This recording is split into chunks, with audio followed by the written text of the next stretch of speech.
Even on your best hair day, frizz is something that can come along at any time and wreck your style.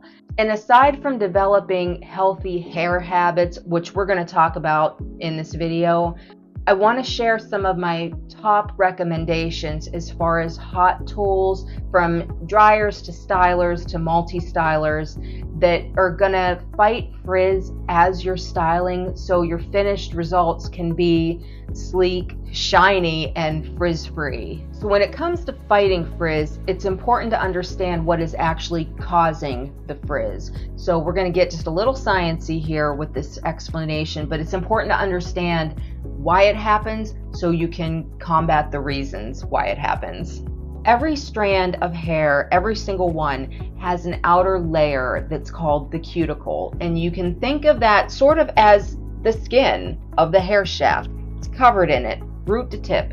When you're looking at the cuticle through a microscope, the surface actually kind of looks like fish scales that are overlapping one another. And in healthy hair, they're very tight, they're right up against one another. That's making the hair stronger, and they're more reflective, so the hair is shinier too.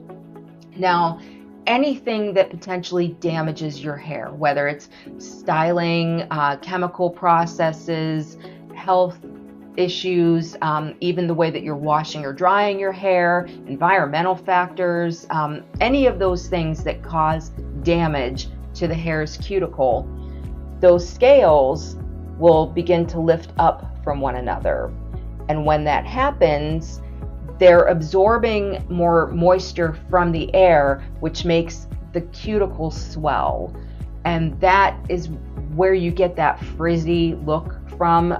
When the cuticle is lifting like this, it becomes less reflective, so your strands are a lot more duller. They're not as shiny on their own. They kind of puff out, especially when it's humid. You might notice that your hair gets really frizzy when it's humid. It's because that cuticle is opened up and it's absorbing the moisture from the air.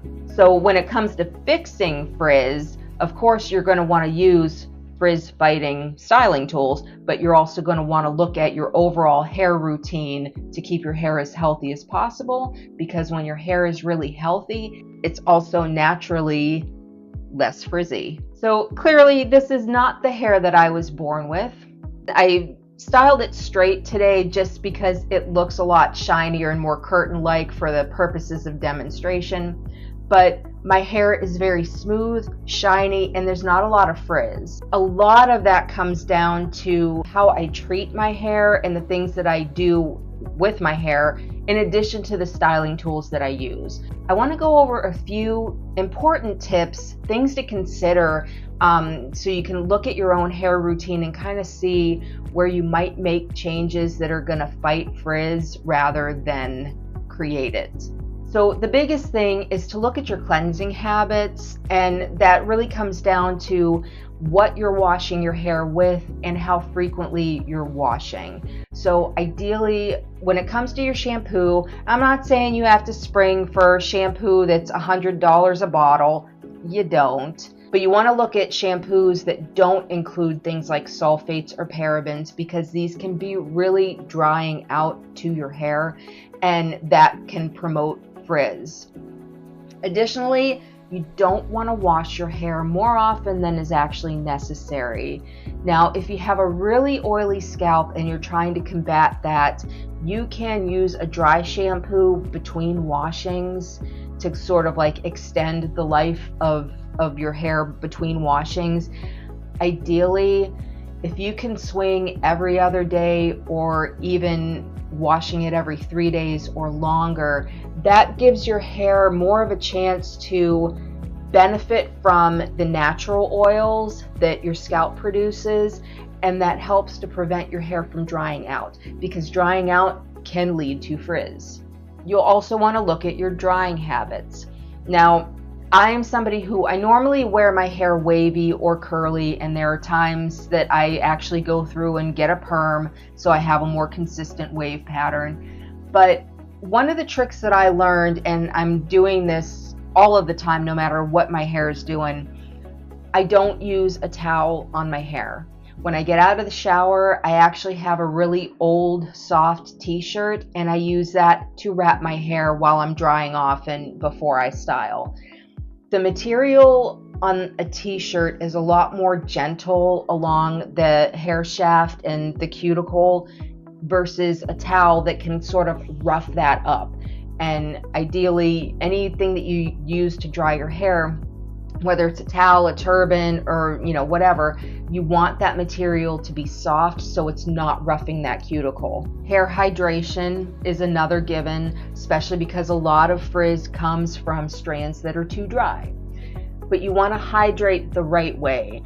So conditioner is a given. Conditioner basically does exactly what it says it does, and that conditions the surface of your hair. It smooths that cuticle out so it's shinier, all of the scales sort of lay flatter together and it's just shinier and smoother. You'll also want to consider looking at deep moisture treatments. You want to be careful of anything that has silicones, because silicones, they're not like the worst things in the world, but a lot of shine treatments and a lot of anti-frizz treatments use silicones because silicones smooth that hair cuticle, they make it shinier, but they don't really fix the problem. It's sort of like putting a band-aid over damaged hair.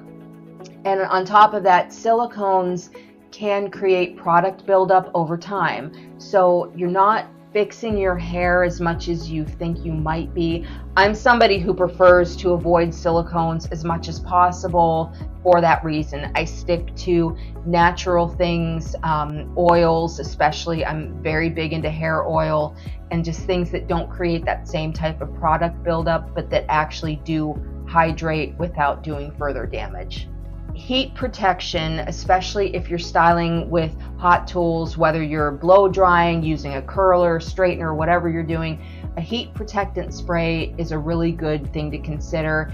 Now, I use a spray leave-in conditioner that also has heat protection. I've been really liking Hask. All of their products are really great. They're, silicone-free, natural oils, good for your hair, and actually help to protect them from heat damage. So when I take my hair out of the t-shirt before I blow dry, I spray it down, comb it through with a wide tooth comb. It's gentle, prevents breakage, it's just better for your hair.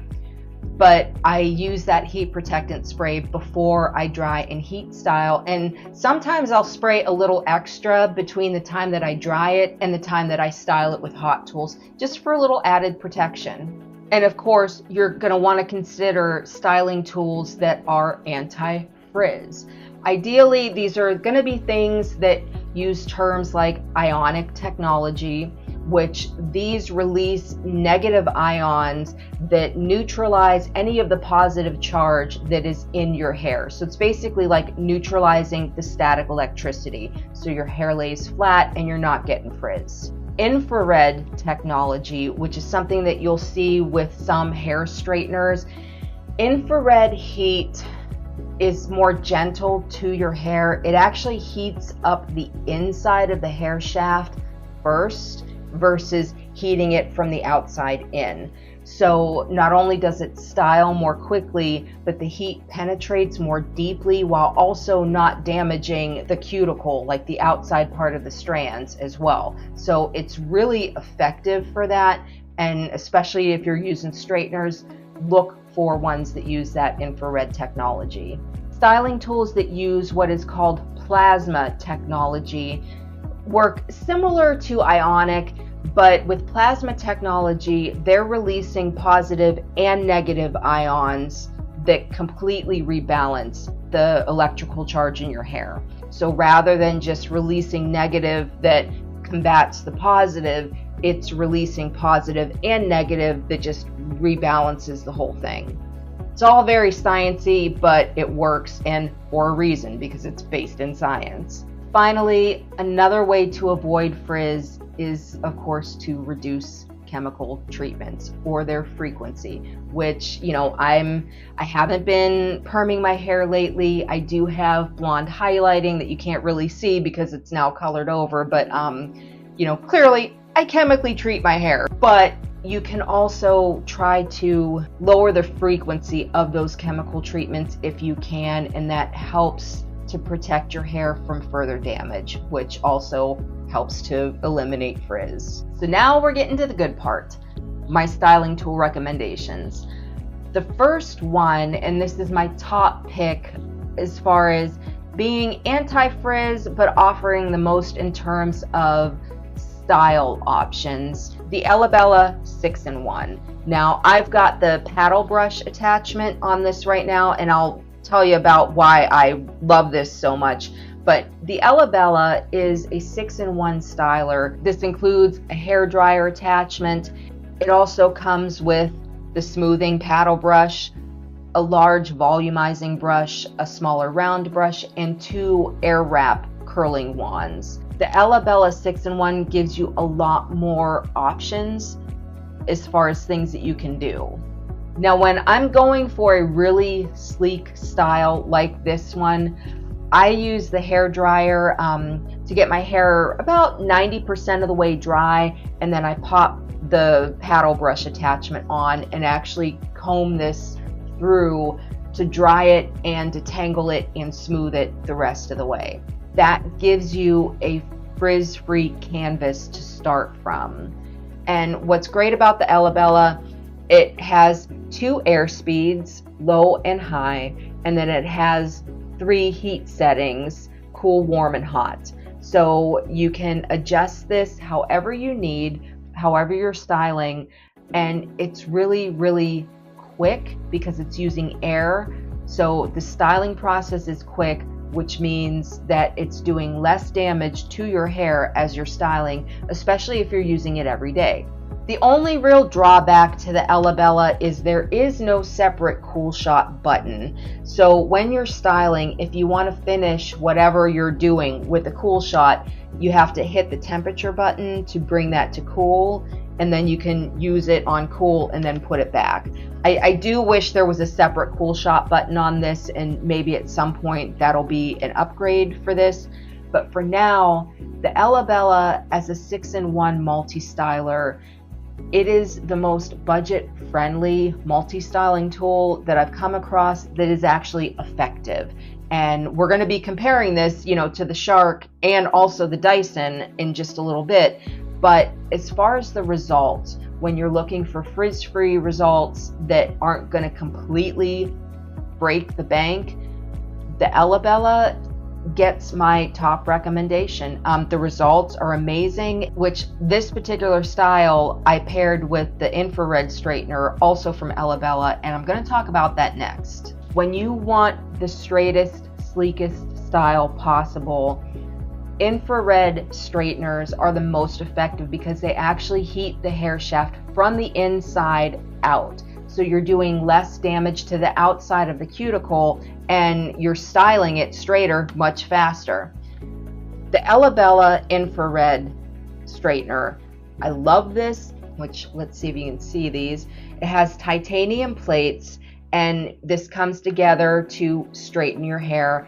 And when you're using any straightener, of course, you're going to want to keep it moving. You never want to leave it sitting in any one spot for too long because you can, you know, damage your hair. But what I love about Elabella's infrared straightener, the temperature control is really, really easy to use, and it gives you a lot of like precise temperature control, and it'll tell you exactly where you're at as it's heating up. And as you can see, heats up really quick. It's ready to go in less than 30 seconds. But the heat inside, you can see the light from the inside of the plates. This uses infrared, so it's like it's hot to the touch. You need to be careful, but it's so effective on your strands. And what I love about this, and I know you won't be able to hear it, when the plates come together, it actually vibrates. Let me see if I can put this by my mic.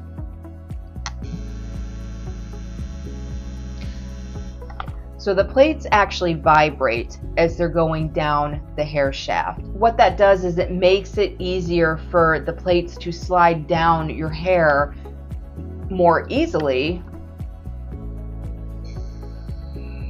And so it doesn't feel like it's getting caught anywhere along the way. It's just a very smooth pass from root to tip.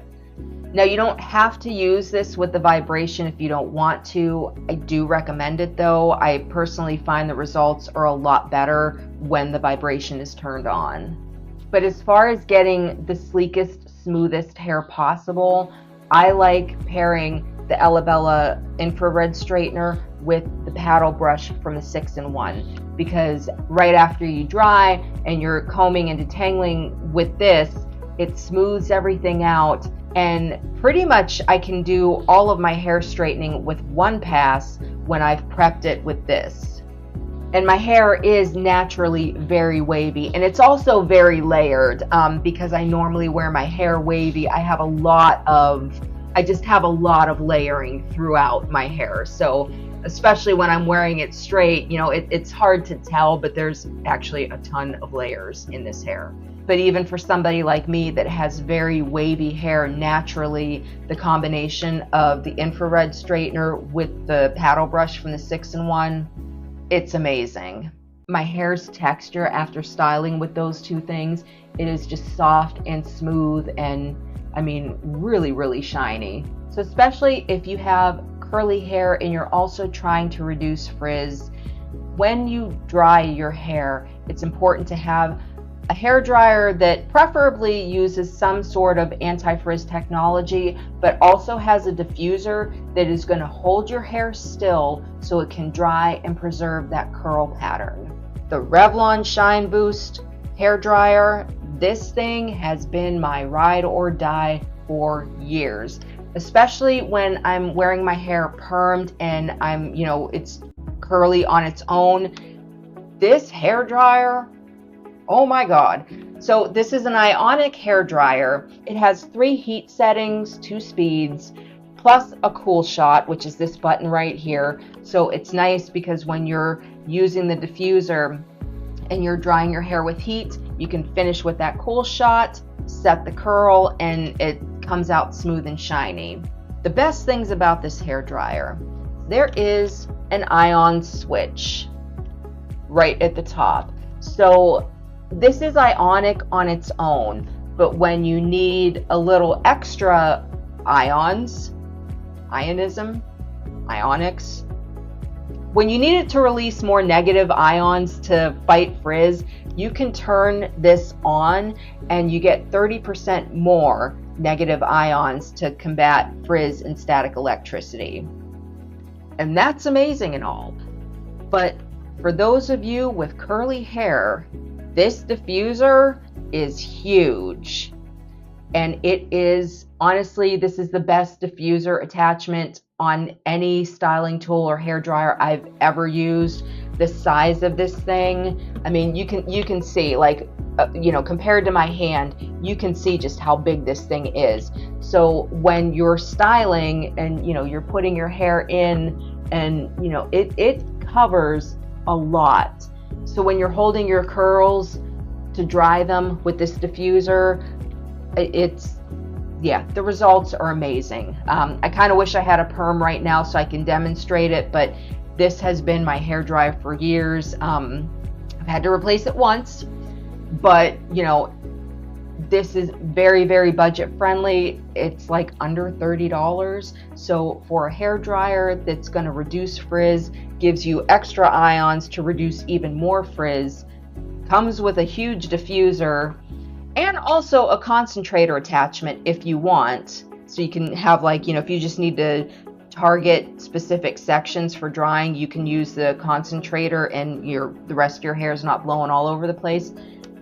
Best hair dryer for curly hair, best anti-frizz hair dryer I've ever used, and it's under $30. So along the lines of the Elabella, the Shark FlexStyle is another multi-styling tool that includes volumizing brush, Airwrap curlers, and just all of the things for styling your hair in different ways, especially if you want it straight, a blowout, loose curls, whatever you want.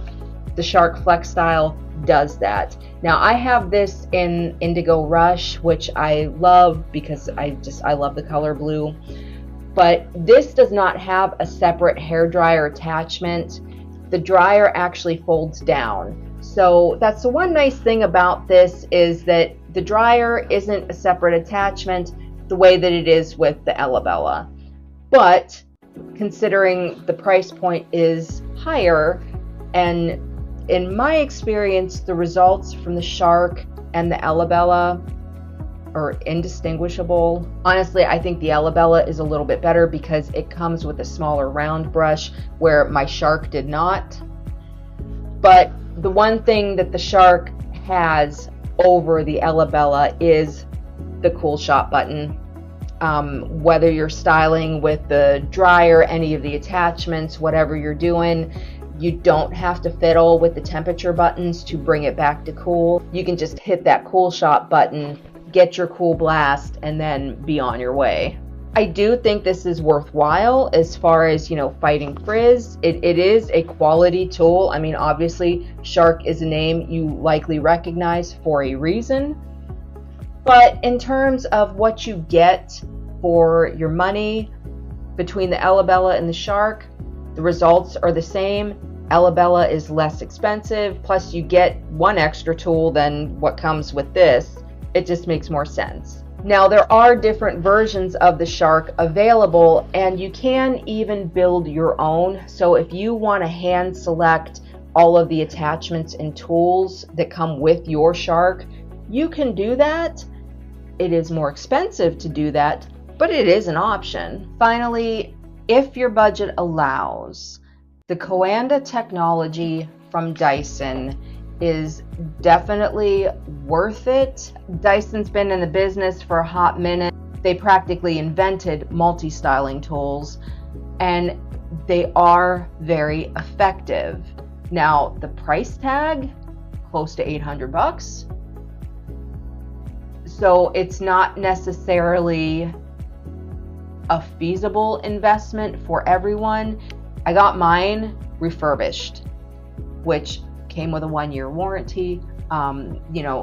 Ordered it directly from Dyson, and it's quality. It's a quality tool, works. I got all of the attachments, all of the things, and saved a ton of money. So that is an option. But as far as the effectiveness, the Dyson actually does include a lot of tools and a couple more tools versus what comes with the Elabella or the Shark.